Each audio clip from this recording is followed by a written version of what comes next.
Damian Jones, a 52-year-old man, recently tied the knot with 26-year-old Mackenzie Johnson. The two met at an upscale art gallery where Damian was admiring the artwork with a friend. That's when he noticed Mackenzie. She was striking, with a smooth, medium to deep brown complexion and a warm undertone. Her dress accentuated her figure beautifully, and her curly black hair was styled in a bun. Mackenzie had an athletic yet curvy build, and was laughing and chatting with her friends as they admired the paintings. Unable to resist the urge, Damian approached her. "Excuse me," he politely said. She turned around, her deep brown eyes locking onto his. "Yes?" she replied softly. He continued, "I apologize for interrupting, but I just had to tell you that you are absolutely stunning." Mackenzie smiled and responded, "Thank you. You're quite handsome yourself." At that moment, her friends walked away, leaving Mackenzie and Damian to chat and explore the art together. After they finished at the gallery, Damian asked Mackenzie for her number. She quickly gave it to him, and they soon started dating, finding joy in going to the movies, visiting the park, and exploring various restaurants. A year later, they stood at the altar exchanging vows. They had a beautiful wedding surrounded by friends and family. On their honeymoon in Jamaica, Mackenzie's homeland, they explored many tourist spots, and Damian enjoyed sampling a variety of Jamaican cuisine. They spent a lot of time at the beach, swimming and admiring the stunning views. One evening, Damian captured a sweet photo of them on the beach with his arm around her as they gazed at the water. The photo received a ton of likes, and many people congratulated them, saying they looked adorable together. However, one comment caught Damian's attention. A woman wrote, "Sarah moved on fast. She was just married to my best friend's brother." Damian didn't think much of it at first, assuming she had mistaken Mackenzie for someone else. But then a man replied, confirming, "Yeah, William just passed away." He was puzzled about how someone could move on so fast. Another woman commented, "I always sensed something was off about her. Just look at how quickly she got over him and remarried after his death. She was likely just using him for his money, and probably doing the same with this new guy." Frustrated, Damian responded to all three comments, stating, quote, "I don't know who Sarah or William are, but my wife's name is Mackenzie, and she would never exploit anyone for financial gain."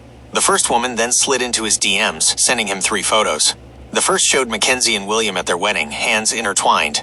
The second was of Mackenzie and William at a water park, proudly displaying her wedding ring for the camera. The third captured them cooking together at home. Later, Damian approached Mackenzie, who was lying on their bed, and showed her the pictures, asking, "What's going on?" Mackenzie looked at him, surprised. "Where'd you get this?" she asked. Damian said, "It doesn't matter where I got this from. Who are these people, and why are they calling you Sarah in the comments?" Mackenzie said, "Baby, I don't know why they are doing that. I've never seen that man a day in my life, and I've never been married before. They must just be mistaking me for somebody else." Damian calmed down, saying, "Yeah, you must be right," and dropped the issue. They enjoyed the rest of their honeymoon. Once they were married, Mackenzie started acting weird. She began using Damian's credit card to buy herself and her friends expensive clothes, and to get their hair and nails done. She also asked Damian for expensive gifts and trips. He started noticing that whenever people asked her what she liked about him, she would say, "He's a great gift giver, always something expensive," or "He knows the best places to go on trips." She would focus on materialistic things, never mentioning his loving, honest, kind, or caring qualities, all the good things he knew he possessed. He also noticed that she would sometimes go out of the room to answer phone calls. When Damian asked who it was, she would say, "An old friend I haven't spoken to in a long time," or "Just some bill collectors." At first, he believed her, but it started happening too often.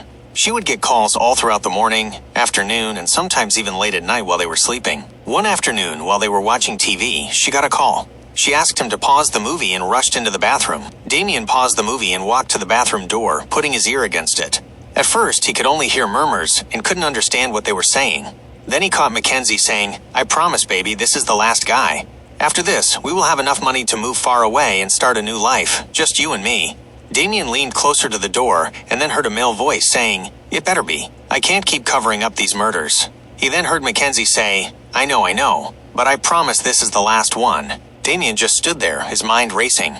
Was this a joke? Was she an actress with a role she hadn't told him about? He heard Mackenzie say, "Look, I have to go. He's waiting for me." Damian quickly turned and went back to the couch.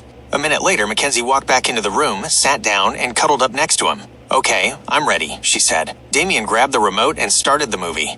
He wanted to confront her right then and there, but he didn't know what to say. Later that night, as they were getting ready for bed, Damian finally gathered the courage to talk to her. "Mackenzie," he said. She stopped brushing her teeth and said, "Yes?" Damian asked, "Earlier when you got that call, I kind of overheard you talking to some guy." Mackenzie's face instantly went blank. "You were saying that I was the last guy and that you and him would be able to run away together." Then he was saying something about how he wouldn't be able to keep covering up your murders. Mackenzie instantly started laughing. "Babe, that was my friend," she said. "I was helping him learn his lines for a movie he's in." Damien sighed in relief and laughed nervously. "Now I feel kind of stupid," he said. Mackenzie walked up to him. "No, don't feel that way. I could understand why you would think something was going on. To be honest, I would too." They hugged and made up. 2 months later, Mackenzie told Damien that she was pregnant. Damien was so excited to finally be a father that he didn't notice Mackenzie's sad expression. 2 days later, she said, "Babe, just in case something was to happen to you, you should take out a life insurance policy to make sure the baby and I are okay." Damien chuckled. "What do I look like? I'm going to croak any second." Mackenzie gave a little smile. "No, babe. You look perfectly healthy. I just want to make sure that in case something happens, the baby and I will be safe. Anything can happen nowadays, right?" Damien thought about it for a few seconds. With Mackenzie's sweet smile, he said, "Okay, you're right." Mackenzie said, "Good," gave him a little kiss on the cheek, and they went back to watching TV. 3 months into her pregnancy, Damien and Mackenzie were walking around Walmart looking at baby clothes when Damien stepped away for a few minutes to use the restroom. As he was exiting, a man walked up to him. "Are you Damien Jones?" he asked. "Yes, and who are you?"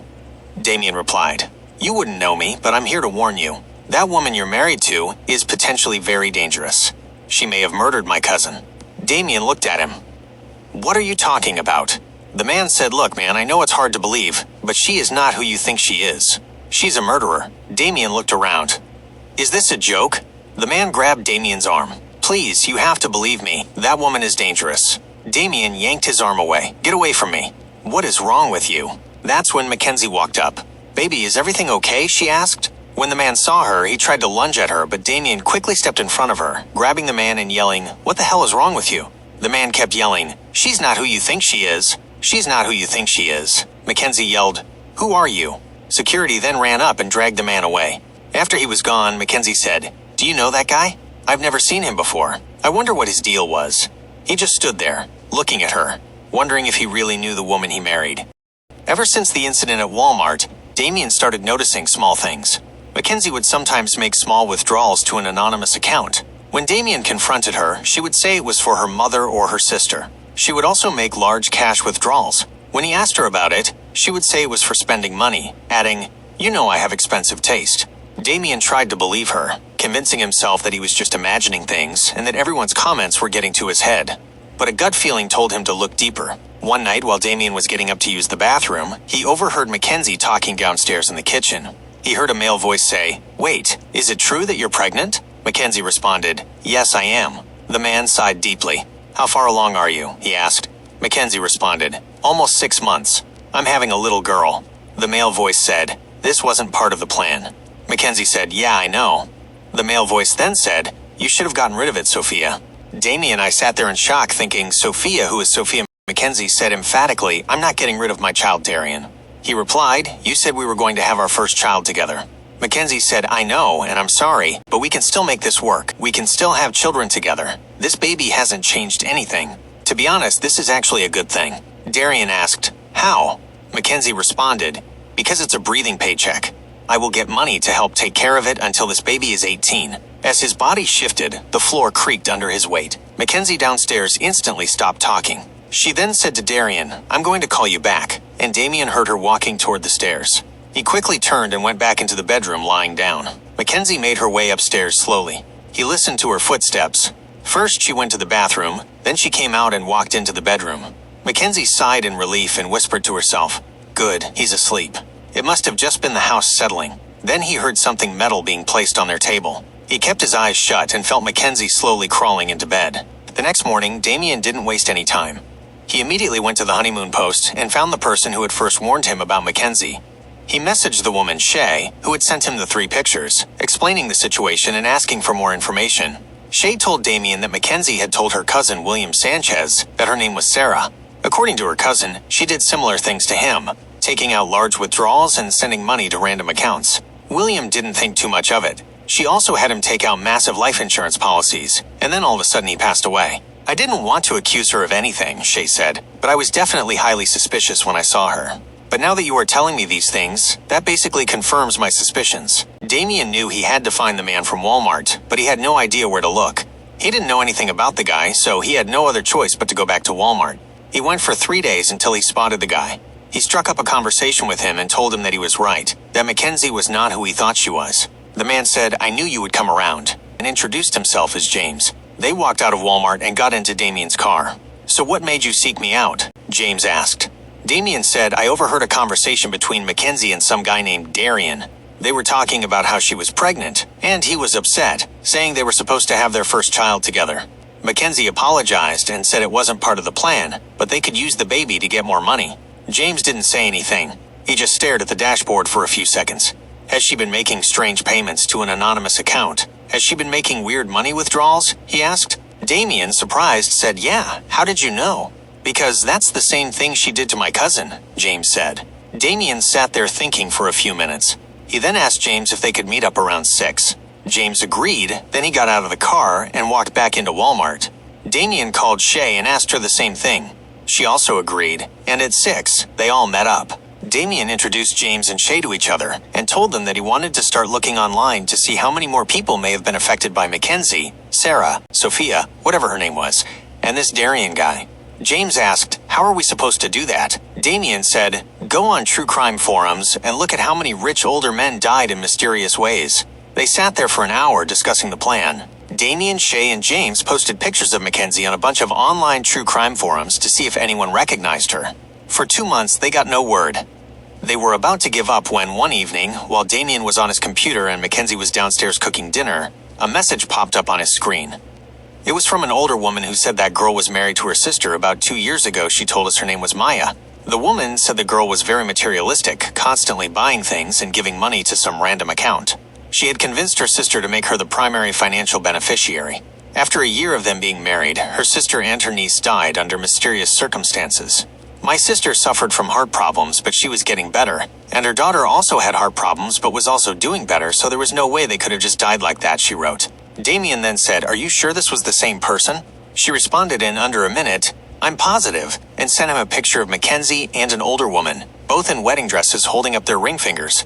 Then Damien heard Mackenzie coming up the steps softly. Damien quickly took a screenshot of the conversation. Then, right as Mackenzie was entering the room, he slammed his computer shut. She stopped in the doorway, looked at him and asked, "Are you okay?" Damien resisted the urge to tell her everything he knew, but he just nodded. Mackenzie sat there for a few seconds, staring at him. "Okay, I made dinner," she said. Damien replied, "I'm not hungry right now, but thank you. You can just leave it on the table." Mackenzie said, "Okay," and set the food down. She then looked at him and said, "Are you sure you're okay? You've been acting kind of weird lately." Damien gave a little chuckle. "Yeah, I've just been a little stressed out due to work." Mackenzie smiled sweetly. "You need to stop working so much. You know that's not good for your body. You have to rest sometimes." Damien smiled back. "I will, babe." Mackenzie said, "Promise?" Damien responded, "I promise." She then crawled onto the bed, gave him a kiss, and said, "I love you." Damien responded, "I love you too." Mackenzie then shut the door behind her, and Damien grabbed his phone and texted James and Shay, saying, quote, "We have to meet up." Meanwhile, Mackenzie walked downstairs, grabbed her own phone, and texted some random number. "I think he's onto us. You may have to speed up the plan." The next day, while Damien and Mackenzie were eating breakfast, the tension in the room was so thick you could cut it with a knife. They mostly sat in silence, but would periodically look at each other, both thinking about how to best set up the other. After he finished his breakfast, Damien got up. "I have to go," he said. "Where are you going?" Mackenzie asked. "To meet up with some friends," Damien said. He turned to walk out the door. Mackenzie said, "Hold on, aren't you going to give me a kiss?" Damien stopped, reluctantly turned around, and gave her a kiss before walking out. Damien met Shay and James at a local cafe. He told them how he found someone who also recognized Mackenzie and showed them the screenshot. Shay and James then told him that they also found someone who recognized Mackenzie. Shay found a man named Michael whose brother was married to Mackenzie, and it was the same situation. A trust fund was taken out, and the person mysteriously died. James found a man named Lee whose uncle was married to Mackenzie, and it was the same situation. For hours, Damien, Shay, and James printed out papers and consulted lawyers about whether they had a case. Meanwhile, Mackenzie was at the mall shopping for clothes when she got a call from Darian. "What do you mean he's catching on?" he asked. Mackenzie responded, "He's been acting weird lately. He's being very secretive with all of his electronics, his computer, laptop, and phone. Whenever I would ask him for money, he would start asking why. If I walk into a room and he's on his computer or laptop, he quickly shuts it off. Just this morning, he was looking at me like he knew something." Darian was quiet for a second. "Okay, so what are you going to do?" he asked. Mackenzie said, "I'm going to wait until he's asleep tonight. Then I'm gonna put oil on the top of the stairs and start calling him from downstairs. When he comes to see what's wrong, he'll slip and fall. Darian then said, "Okay. When everything is done, meet me in Dallas." Mackenzie responded, "Okay," then hung up. As they ate dinner, Damien and Mackenzie didn't say a word to each other. Later that night, while they were sleeping, Mackenzie got up, went into the cabinet, grabbed some oil, and spread it on the top of the stairs. Then she started screaming, "Damien! Damien, please help. I think it's the baby." Damien came rushing out of bed, yelling, "What's wrong?" When he reached the stairs, he slipped and was sent flying, breaking his neck. Once he hit the floor, Mackenzie just stared at him with cold eyes. She reached into her pocket and texted Darian, "It's been done." Then she cleaned up the oil from the stairs and called 911, saying that her husband had slipped and fallen. The paramedics rushed to Damien's house. Mackenzie was crying, telling them she didn't know what happened. He just came down the stairs, slipped, and fell, breaking his neck. She said she thought he was dead. They rushed him to the hospital, and after a few minutes they came up to Mackenzie, telling her that he was alive but might not walk again. Mackenzie told the doctors thank you and asked to see him. They said, "Not right now. Let him rest." Right after the doctors walked away, Mackenzie cursed under her breath and texted Darian, "He's still alive. I can always finish this later." Darian then asked, "How long should it take you?" Mackenzie said, "I don't know, but I have to see when he gets out." Later that day, after visiting hours, Damien woke up. The nurse said she would inform his wife. He asked her not to and requested that she call the police, saying he suspected that what happened to him wasn't an accident. The nurse agreed. Damien then texted Shay and James, saying, quote, "I need you both to come to the hospital early tomorrow morning. We're going to present our evidence to the cops." The next day, 2 officers walked in. Officer Michelle said, "Hello, Mr. Jones. It's nice to meet you," extending her hand. Damien said, "Likewise," and shook her hand. She asked him what this was all about. He told her that he suspected his wife tried to kill him. The floor has never been slippery before, and there was no reason for it to be wet now. Also, when I fell, I smelled oil. Officer Michelle looked at her partner, Officer Daniel. Officer Daniel said, "Sir, just because your floor has never been slippery and you may have smelled oil doesn't give you probable cause to assume your wife tried to kill you." He then said, "But I have evidence that she's killed people. She's been married in the past." He waved over Shay and James. They handed the documents to the officers, who looked them over before looking at each other. Officer Daniel said, "That's some pretty damning evidence. This definitely opens up a case." Damien then said, "I also overheard a conversation between Mackenzie and some other guy. They were talking about using our baby as a breathing ATM." The officers looked at each other again and asked, "Do you have any recordings?" Damien said, "No. I didn't have enough time to grab my phone at the time." Officer Michelle said, "Well, we can't really use that in our investigation, but you could use that in court." Then Officer Daniel asked, "Do you have a place to stay until all this has been cleared up?" Damien says, "Yeah, I stay at a friend's house." Officer Michelle says okay and hand him a card. "Contact us if you get any other evidence." They then walked out. 2 days later, Mackenzie called the hospital to see when Damien would be getting out. The hospital, at the request of the police, told Mackenzie that they would have to hold Damien for a while and they didn't know exactly when he could be let out. They said, "But if we had to give a rough estimate, 1 to 2 months." Mackenzie was a little upset but accepted it. She then texted Darian, telling him what they told her. The next morning, officers Michelle and Daniel started piecing together Mackenzie's past. They began with the financial records Damien had brought in, withdrawals to untraceable accounts, unusual credit card activity, and purchases that didn't align with household needs. Over the next few days, the investigation began to take shape. Financial footprints. Banks provided transaction histories showing Mackenzie as the recipient or initiator of transfers to untraceable accounts, some linked to past coincidental deaths. Alias verification. The police cross-referenced the aliases Damien and the others had collected. They uncovered several IDs and social media accounts, all tied to Mackenzie. They found out her real name was Sophia Morgan. Witness corroboration. They contacted people from true crime forums, verifying that Mackenzie appeared in multiple unrelated locations under different names, coinciding with unexplained financial gains or sudden deaths. Behavioral analysis. Officers noted her micro-expressions, evasive answers, and subtle reactions during the initial interrogation. Combined with the evidence, they now had enough to treat Damien's suspicions as credible. Michelle. If we can connect her transactions, aliases, and any communications with accomplices, we'll have enough for a case. Right now, Damien's suspicions are justified, and our next step is to monitor her closely. Daniel. Exactly. We'll set up surveillance, check her phone and computer records, and dig into her financial and social histories. Any slip-up, any contact with unknown parties, we'll catch it. Damien felt a flicker of hope. Finally, someone was taking his fear seriously. Shay and James exchanged looks. Their months of online sleuthing were about to pay off. After getting all the information they needed, they went to Damien's house. The trial dragged on for weeks, but the outcome was inevitable. Witness after witness came forward, financial records were displayed, and the aliases unraveled one by one. Mackenzie Johnson, Sarah, Maya, Sophia. No matter the name, the crimes pointed to the same woman. When the judge read off the list of charges, multiple counts of first-degree murder, attempted murder, conspiracy to commit murder, fraud, and identity theft, she sat still, her swollen belly rising and falling with each breath. Families of her victims poured out their grief and anger from the witness stand, but Sophia never flinched. Her face was a mask, cold and unbothered, as if none of it touched her. The verdict came swiftly: life in prison without the possibility of parole. Weeks later, behind bars, Sophia gave birth to a healthy baby girl. She wanted to name her India, but the courts awarded full custody to Damien, the child's father.